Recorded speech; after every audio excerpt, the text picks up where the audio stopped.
Good morning, everybody. Happy Thursday. It is Amy Bennett with the AM Show. So good to be back with you. Yesterday was so much fun. If you never tuned in, yesterday was my 40th birthday, and so it was just a great day. It was let Amy do whatever Amy wanted to do day. So I did a little bit of shopping. I went to Starbucks. The nice thing about on your birthday is people like to give you free stuff. So I went to Starbucks. I got nothing but cakes.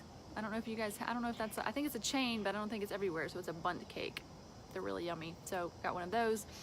My parents actually set up a pickleball court. So if you guys remember when we went to Virginia Beach, they had a pickleball court on our Airbnb, and so my parents had just put in a basketball court last month, and so she decided to get a net and the paddles and the ball and everything for the pickleball court. So she just put the net on the pickleball court, on the basketball court, and we played pickleball yesterday. So that was like really fun for me because that was something fun that Scott and I did in Virginia Beach, and so I really felt like I was on vacation doing that, but which is interesting because it's the one time of day that I worked up a sweat. So, and yes, it was a lot of fun.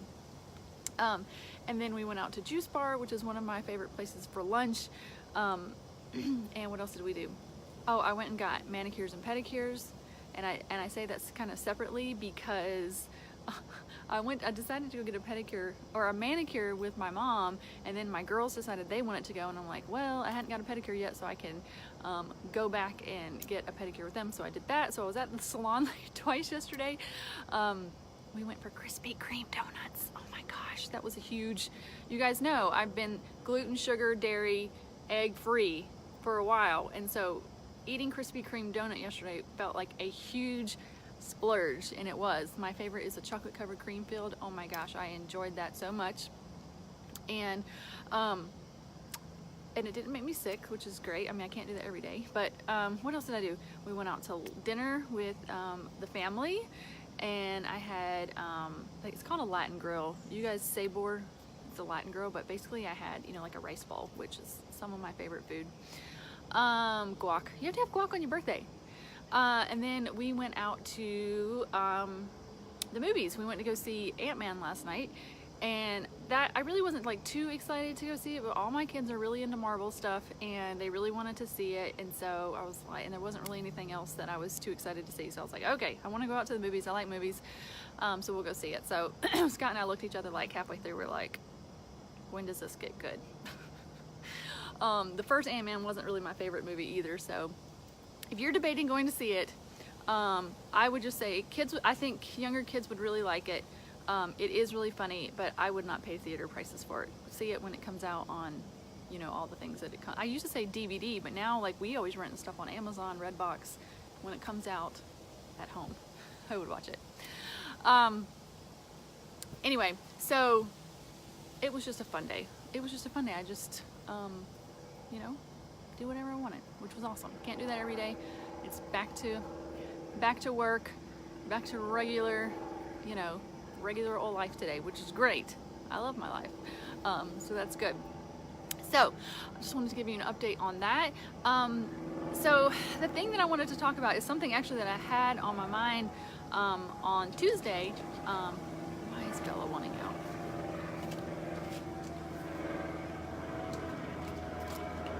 I think she just likes having the door open, so she has the opportunity to come out if she chooses to. She doesn't like to be like locked in the house. There is a very small plane that is right above us. It looks like what? It looks like one of those planes that can land in the water. Actually, we have an airport in the next city, and I think somebody's having a little flight this morning. Anyway, gosh. Let me get to what I want to talk about. So you guys know, and this is actually part of what I want to talk about, is you guys know that we bought Emma a car. Well, Emma helped buy herself a car this weekend.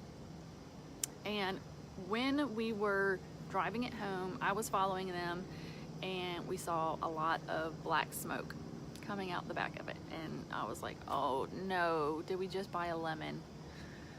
So we went ahead and took it home. We had called the guy and said, did you know this was happening? He said, no, I didn't know it was happening. It might just be some oil burning off because I just made some changes to it. It might be fine. So we kind of kept it, and we had a guy that we know look at the car, and we were hoping it was just like a part we could change, and you know, it's an older car, so we knew there was going to be some maintenance on it. And he called us with the bad news on Tuesday that it's basically the engine going totally bad. We may have a little bit of time, we may have a little bit more time, but it's already starting to go bad, and we basically bought a lemon. And to really fix it, we're gonna have to spend thousands of dollars on a new engine. So that was really disappointing, like really disappointing. So we're gonna, we talked to the guy, and I think he's gonna buy it back, thank the Lord, assuming that he is around in 10 days when the new title comes in. And that was the really bad part. On Tuesday we had already gone, you know, she had gone to the DMV and got the title switched and paid for taxes and all that stuff, and so now we're out that money. Oh my gosh, guys. So we think we bought a lemon, and we're taking it back. And anyway, here's the thing, is that when the guy came over, he brought the car back, him and his wife brought the car back, and he's talking to me and he's telling me all the things, and he says, yeah, she's a really cute car, she looks great from the inside, but you want something that's got a good heart. And I was like, wow. Because the car is really cute. I mean, for being 15 years old, the car looks pretty good, and even on the inside, it's even got a good smell. You know, the carpet's not ripped, the roof isn't falling, I mean the ceiling, you know, the stuff isn't falling, and you know, the seats are in good condition. They just put a new radio in, and like from the outside, I mean, it looks like a good car. And he says, but it needs a good heart, meaning it needs a good engine. So your car's not worth anything if it can't get you around, because it's not doing what it's meant to do. If you don't have a good heart in a car, a good engine in the car, it can't do what it's meant to do, and that is just to drive you around. And so when he said that, I was like, oh my gosh, like that could preach, because you know, you can look, everything can look good on the outside, but if you don't have a good heart, you're not going to do what you're meant to do. And it reminded me of this. I don't know if you can see it. It says, people look at the outward appearance, but the Lord looks at the heart. And I got this when I went to the beach from a friend back in March, and I keep it on my bathroom counter. And this comes from 1 Samuel, when they're trying to pick out the next king, and this is right before they're picking out David and looking at his brothers, and they were like, oh, surely that brother is the one that's supposed to be king. And he says, nope. He said, man looks at outward appearance, but the Lord looks at the heart. And we find out that David is small, and you know, probably from the outside, he doesn't look like he should be king, but God knows his heart, and we know, reading now, that he was a man after God's own heart, and so that's what mattered. And I think sometimes, and this is really, I think sometimes we can, and it's really, it was actually talking about his outward appearance, that he was like short in stature, but I think sometimes in this outward appearance, we can look at that and judge people by their circumstances, the outward circumstances, like, what have they done? You know, what is their circumstances? Are they wealthy? Are they well positioned? Are they in leadership?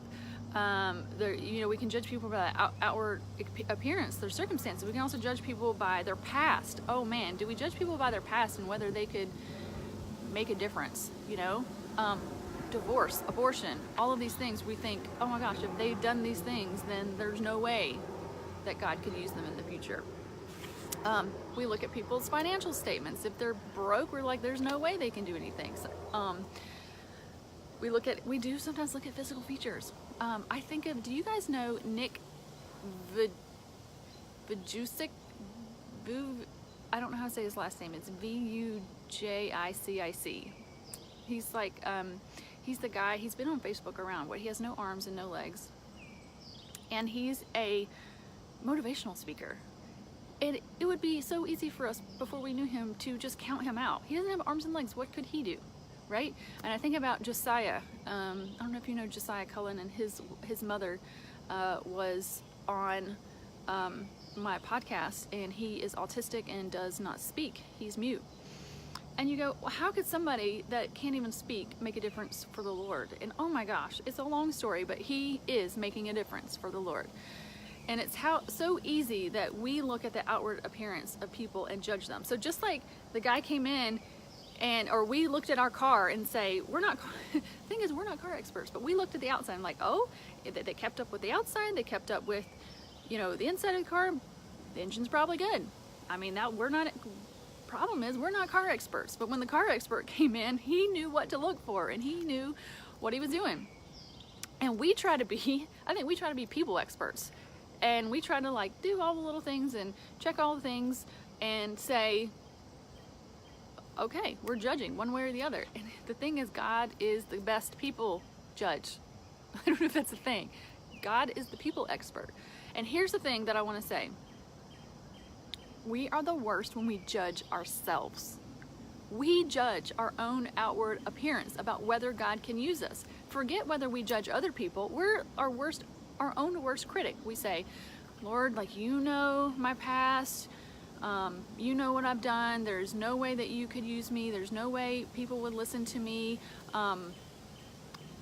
People would judge me too harshly. You can't use me. We look at our the circumstances that we have now.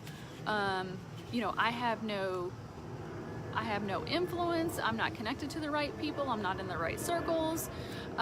You couldn't use me. We judge our financial statement and we say, I have no money. How could I even do anything? I need money to do the thing that I need to do. We even judge our time, like, I'm too busy. God, you couldn't use me because I'm too busy. We even look at our own physical features, and we just put ourselves out so quickly, and we judge ourselves, and we try to be those people experts that we are with people. We do it with our own selves, and we try to say, God, you can't do it. Like, you can't use me. I don't see how that you could use me for the kingdom when all this stuff. And we judge our own outward appearance, if you see what I mean. We judge all the outward things. And the thing that God, I think, knows, and the thing that God can really use, is if we have the motivation, we have the desire, we have the will, and we have the love towards God. And that's our heart. If we have the right motivation, we're doing it for the kingdom. If we love God, if we want God's will, if we want His purposes, if our desire is just totally for God, He can use us. He can use us. And we are, yes, Marie says, I judge myself. We all do it. We are our own worst, we're our own worst enemies, and we just count ourselves out. And I just want to say today, and I think the Lord just wants to say, is quit judging yourself. God is the judge. God is the best judge. And when you have a heart for the Lord, He can use it. Because you know what He can do? He can put you in new circumstances. He can change your financial situation. He can give you favor with man, even with your past. He's already forgiven you for your past when you ask for forgiveness. He can use, if you don't think you like your physical features, He can use you because of your physical features. Do you know why people listen to Nick, who has no arms and legs? Because he has no arms and legs and he still has a positive attitude. It's because of those things that God can use him, where we would normally count him out. That's what God is specifically using. I have judged myself because I'm not loud and, outgoing as some people have, but He's somehow been able to use that in spite, or maybe because of that. I don't know. Because, I don't know. And I can just say, I got some really good news about my podcast. Oh, I wish I could tell it to you. And today, and I just want to say, God will provide. Do not worry about the financial stuff. Do not worry about the financial stuff. If finances is in your way, you just let God take it. You just take it to God, and He will provide. He will provide. Oh my gosh. I wish I could share it all today, but I can't. So anyway, I just want to say, I think that a lot of us are pretty good at not judging other people. I mean, definitely there are people that are judgmental, count people out for sure. But I think there's a lot of us that will not judge other people, but we judge ourselves like crazy, and we count ourselves, and we try to be the expert and tell God what He can and can't use. And I just really believe God wants to say He is the judge, and He gets to say what He can use, what He will use, and He has made you uniquely. I read Psalm 139 again, and I read it on my birthday, so I'm reading through the Bible, and Psalm 139 is one of my favorite. I can say that about a lot of stuff, but it is one of my favorite Psalms, and it's talking about how God knows us so intimately, and He didn't make a mistake, and He knows everything about us, our personality, our physical features, and it's not an accident, and it has a purpose. And when we have the motivation and desire and will towards God, He can fulfill His purposes. And He gets to say what those purposes are. Some people's purposes are going to be on a stage and out there. Some people's purposes are going to be loving their neighbor really, really well. Some people's purposes are going to be bringing children in and taking care of them in their home. Some people's purposes are going to be raising a large family. So it's just, some people are going to be doing a nonprofit. It's just so many different purposes, and I think we just put ourselves too much in a box. And so today I just want to remind you, don't judge. We judge by outward appearance, but the Lord looks at the heart. And when He can see a heart that is good, that's what matters. That's what matters. And I think that if you're here this morning and you're listening to this video, I think you have a heart that desires God. I just do. I don't think you're going to be listening to this if you don't. So I just believe that if you're listening to this, then you have a heart for God and you want to do His purposes. And I just want to say, don't count yourself out. Don't judge by outward appearance, whatever that might be. But just keep looking towards the Lord for His purposes. He will work it out. He will do the thing, whatever the thing is. I can't tell you what that thing is, but He knows. And if you just keep following Him and ignore all the judgments of yourself in your head, and then just say, God, I'm willing. Like, God, I don't understand how you could do it. I don't understand how you can do it, but I'm willing. And show me what to do. And He will. He just will. I have talked to enough people in their stories, and I've seen enough of what God has done in my life. And if we just, it's all about surrender. It really is. It's all about surrender and just saying, God, I want to be used by You. I want to make a difference in the kingdom. Just show me what to do next. That's it. That's really what it boils down to. And we just got to let go of our own judgments of our own self. That's just the biggest thing, I think. Okay. Okay. I think that was it. I want to say good morning to everybody. Okay. Let's see. Gosh, there were lots of you that were able to join this morning. Good morning, Marie. Sorry, I had to get to the beginning of the page. Marie and Darian and Stephanie and Michelle. Marie says, I hope your day yesterday was awesome. It was. It was awesome, I have to say. Carla. Stephanie loves nothing but cakes too. Yes, so good. I did get the gluten-free, so I was, I didn't splurge totally. I got the gluten-free one. They have a pretty good chocolate chip gluten-free one. Molly and Rachel and Amber, Sherry. Yep, Marie and Rachel, they judge themselves. Yep, we do it. Good morning, Jenny. Marie says she's needed this. Love your words of encouragement from Darian. Have a great day, Michelle. Oh my goodness, guys, I love you. Thank you so much. Oh, I just heard their front door. That means Emma just left for work, and I miss saying goodbye. I'll have to FaceTime her in a minute. tell her bye. Okay, well, I am going to try to catch her before she gets to her workplace. She's babysitting, so you guys have a wonderful day. It's Thursday. I love having a day off. We talked about this on July 4th, right? I love having a day off in the middle of the week, because then you don't just have like two short days to work. So we're gonna make it. All right, guys, have a wonderful day, and we'll see you back tomorrow. Bye.